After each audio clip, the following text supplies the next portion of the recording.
All right, for this one, the box is kind of shoved up this ramp with a hard shove at the beginning to get it going. So it's actually moving up the ramp at maybe a significant velocity, but it's going to be slowing down. So it's going to slow down for two reasons. It's going to slow down first because of gravity, so it's gravity's opposing it. But it's also going to slow down because of friction. Yeah, so both of those are actually going to cause it to lose velocity. There's no applied force in this question.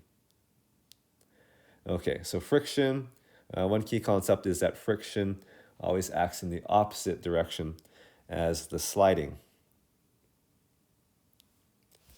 Okay, I'm going to define my direction vectors. So x will be pointing down the ramp for me, parallel to it. And y will be pointing perpendicular to the ramp. So perpendicular reference vectors. Get a free body diagram going. Draw gravity straight down. And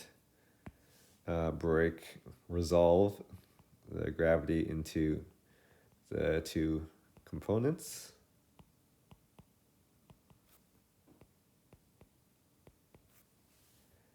Okay, so there's going to be a normal force, which is going to be perpendicular to the ramp in the y direction. And it's going to be balanced with FGY. They're the only two forces perpendicular to the ramp. So they're going to balance out so that the box does not fly off the ramp or something like that. Does not start levitating or something like that. All right, we'll also have the friction slowing this box down as well. Okay, determine the acceleration of the box. So I'm going to make a couple of equations here. I'm going to start with the y direction. So in the y direction, I've got the normal force. In magnitude is going to equal the y component of gravity. They are balanced. I will rewrite the y component of gravity as mg cos theta. And in terms of the x direction, I've got two forces in the x direction, both pointing the same way. They're going to cause this box to slow down. So I'm going to go with Newton's second law here. I'm going to start by writing that the net force will equal gravity in the x direction plus friction. Those two together form the net force in the x direction. I'm going to replace F net with ma. That's Newton's second law. At the same time, I will replace Fgx with mg sine of theta.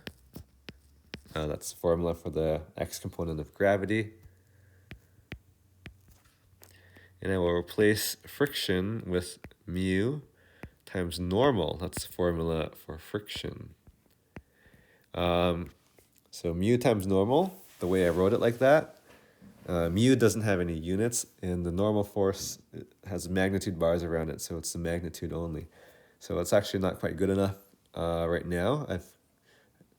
I've got to make it a vector, so I've got to make sure there's a direction to that. So which way is friction pointing? It is pointing down the ramp, which I have defined as the x direction, the positive x direction. So I can throw in the x hat to give it a direction and make it a vector. Okay, I'll be determining the acceleration here. So it looks like I can divide both sides by the mass. Before I do that, I'll make my substitution. The substitution is going to need to be made normal force. I call this equation 1. Normal force is equal to mg cos theta. I'm going to take that expression. I'm going to substitute it all the way over here in my second equation.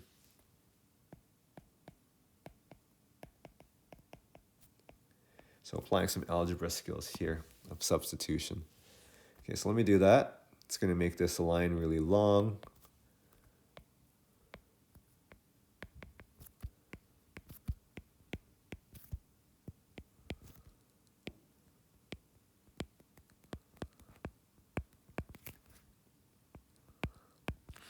And now I'll divide both sides by the mass, but maybe you can see right now that every single term on both sides of the equation has mass multiplied to it. So if I divide both sides by mass, that's basically just going to end up canceling all these m's.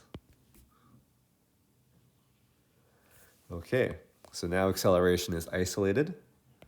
I'll fill in the values. G is 9.8. The angle is 10 degrees.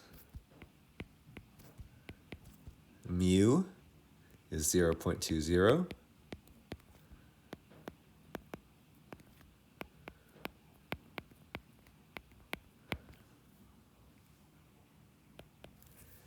So I'll just add that up in the calculator.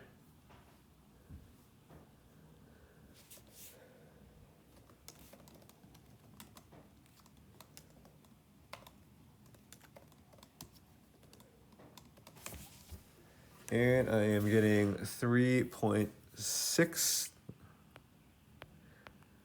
positive. So this would be meters per second squared in the x direction. And the direction makes sense to me. The acceleration is pointing in the x direction, which I have defined as down the ramp. It is opposite to the velocity, so it is slowing it down.